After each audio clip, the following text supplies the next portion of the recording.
नमस्कार। हमारे सामने एक और लिमिट ऑफ अ सम का प्रॉब्लम है। यहाँ हम क्या करते हैं, इस लिमिट को इंटीग्रल में कन्वर्ट करते हैं, एक डेफिनेट इंटीग्रल में कन्वर्ट करते हैं और फिर सॉल्व करते हैं। ये जो पाई, एक कैपिटल पाई दिख रहा है, इसका मतलब होता है product starting from r equals to 1 to n। अब सिग्मा से तो बहुत अच्छे से फैमिलियर है, सिग्मा में सम होता है। जैसे सिग्मा में सम होता है, पाई में प्रोडक्ट होता है। तो हम सबसे पहले क्या करेंगे, सबसे पहले हम करेंगे इसे एक्सपेंड। तो क्या कर सकते हैं, इसे हम लिख सकते हैं limit n tending to infinity. Pi का मतलब क्या है, पाई का मतलब है आर का वैल्यू 1 डालो पहले, तो ये क्या हो जाएगा, this would become an plus 1/n। ठीक है। फिर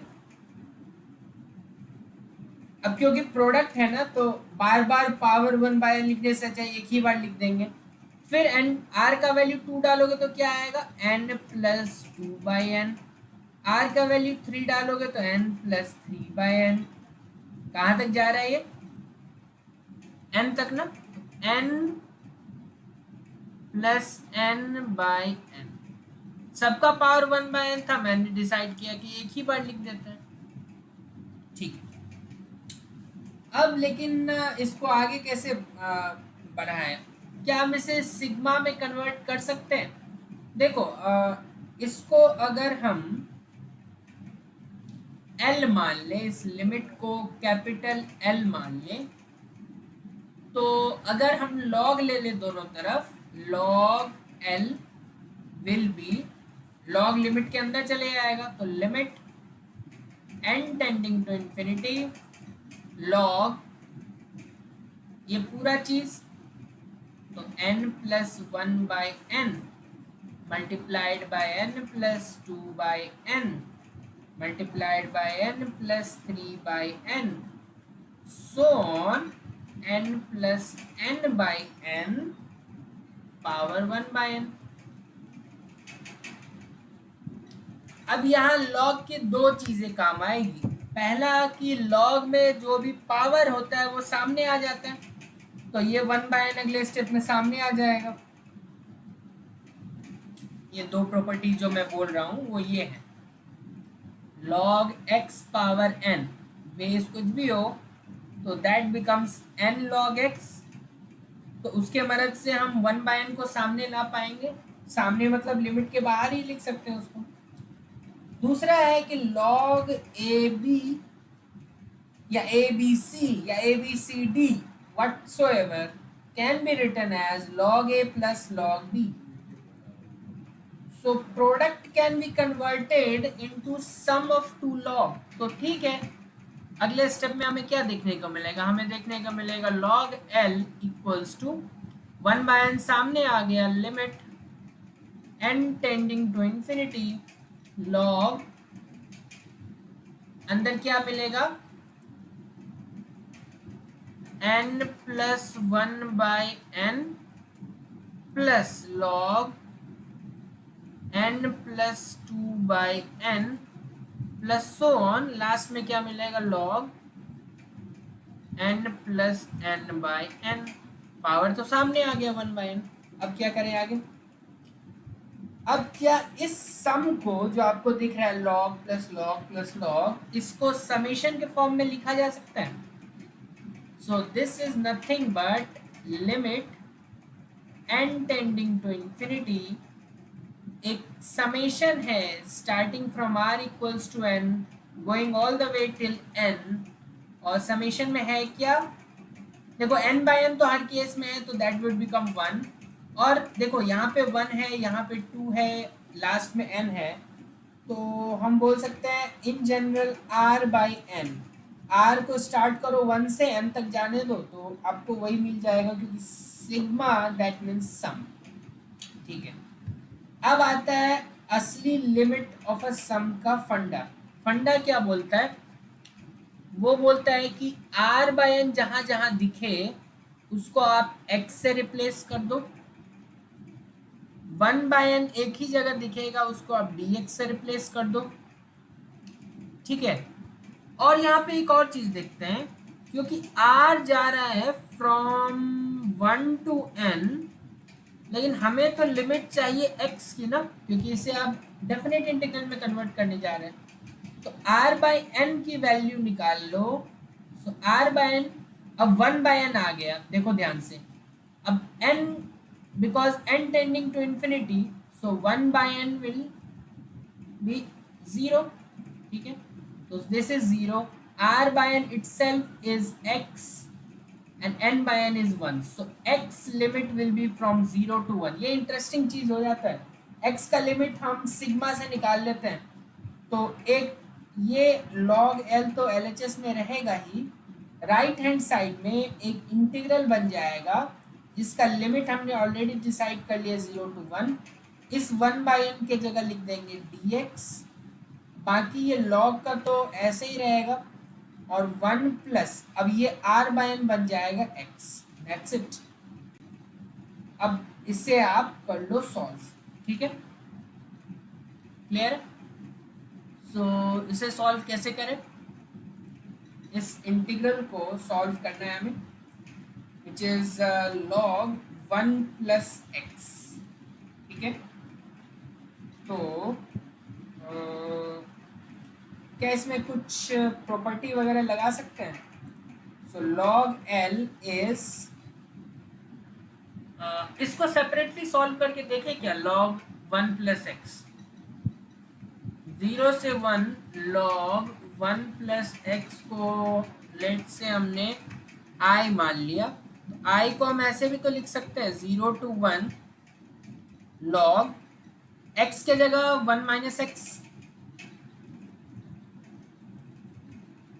ठीक है। So this would become 0 to 1 log 2 minus x, ठीक है। तो अब क्या होगा इसमें,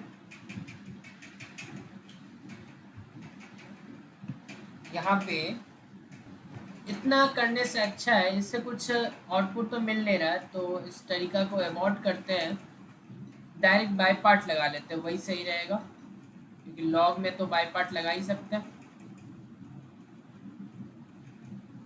तो लॉग में बाई पार्ट अगर लगा ले तो क्या मिलेगा हमें, इसको हम लिख सकते हैं 0 to 1 1 times log 1 plus x, ठीक है। So this log l will become, ठीक है, first function as it is, first और सेकंड किसको माने, जो एज इट इज रहेगा उसको फर्स्ट, एज इट इज क्यों रख रहे हैं, क्योंकि इसका इंटीग्रेशन वैसे भी नहीं पता, तो उसको एज इट इज रखेंगे, उसका डेरिवेटिव तो हम जानते हैं, तो first function as it is, second का इंटीग्रेशन, सो सेकंड का integration that means integral of simply dx, ठीक है, और minus integral of derivative of first function, तो log 1 प्लस एक्स का क्या हो जाएगा 1/1 प्लस एक्स, अंदर जाएंगे 1 प्लस एक्स का 1 ही होगा, into integral of second function, so again 1 का इंटीग्रेशन, ठीक है। अब लिमिट लगाना है तो अगले स्टेप में लगा लेते हैं, या इसी स्टेप में अगर आप लगाना चाहो तो इस पूरे पे लिमिट लगेगा फ्रॉम 0 to 1, और इस वाले पे लगेगा फ्रॉम 0 to 1, ठीक है। तो log l is nothing but, हाँ, तो ये हो जाएगा log 1 plus x times x, limit from 0 to 1, ठीक है, माइनस, अच्छा इसका होल इंटीग्रेशन भी तो होता है 1/1 प्लस एक्स टाइम्स x, ठीक है, x बाय 1 प्लस एक्स कुछ ऐसा देखने को मिलेगा, ठीक है। तो मैं ऐसा करता हूँ +1 -1 कर लेते हैं, ठीक है, क्लियर है। तो एक स्टेप और जाएगा, ज़्यादा से ज़्यादा और क्या हो सकता है। तो अच्छा, log L बराबर,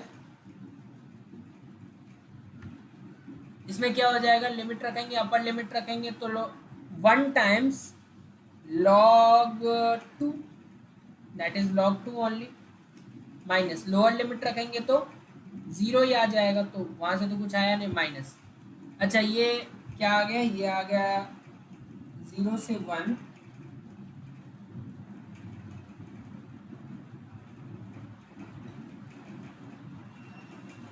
so log L is log 2 minus 1 का इंटीग्रेशन x, इसका log 1 प्लस एक्स, कुछ ज़्यादा लंबा जा रहा है, ठीक है। बेसिक कैलकुलेशन से log 2 1 रखेंगे तो 1 माइनस log 2 होगा,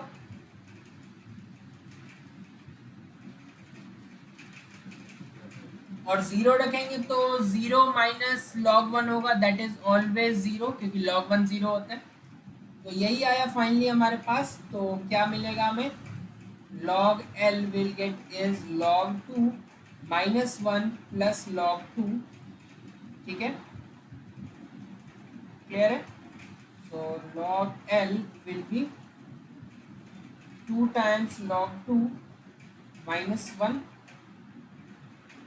ठीक है। इसको सिंप्लीफाई किया जा सकता है,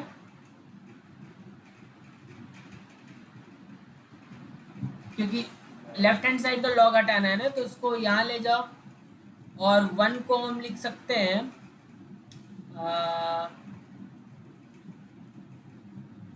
1 को log के टर्म्स में अगर लिखना हो, एक स्टेप और मैं ले लेता हूँ, log L बराबर log 2 स्क्वायर हो गया ना, तो log 4 माइनस log, इसको लिख देते हैं e बेस e, ठीक है। तो ये क्या हो गया हमारे पास, log a minus log b वाला फॉर्मूला लग जाएगा, so this will become log 4 by e to the base e, इधर भी बेस e ही है। अब अगर दोनों तरफ log को हटा दे तो l का वैल्यू जो है that would become 4 by e, ठीक है, l value will become 4 by e, क्योंकि log का बेस e ही लेके चलते हैं ना, इसीलिए मैंने 1 को log e बेस e लिखा, ताकि पहला चीज तो इसको मर्ज कर पाए हम लोग, और फिर दोनों तरफ से log के अंदर वाले क्वांटिटीज को इक्वेट कर पाए, ठीक है। लास्ट में आपके ऊपर है कि आप ये बाय पार्ट वाले को कैसे प्रोसीड करते हैं, उसको सबसे बड़ा पार्ट ऐसे बन गया कैलकुलेशन वाइज, अदरवाइज तो मेन फोकस तो हमारा ऊपर था जो हमने लिमिट सॉल्व किया, ठीक है। तो ये एक और प्रॉब्लम था, ऐसे और प्रॉब्लम्स देखेंगे। बहुत बहुत धन्यवाद।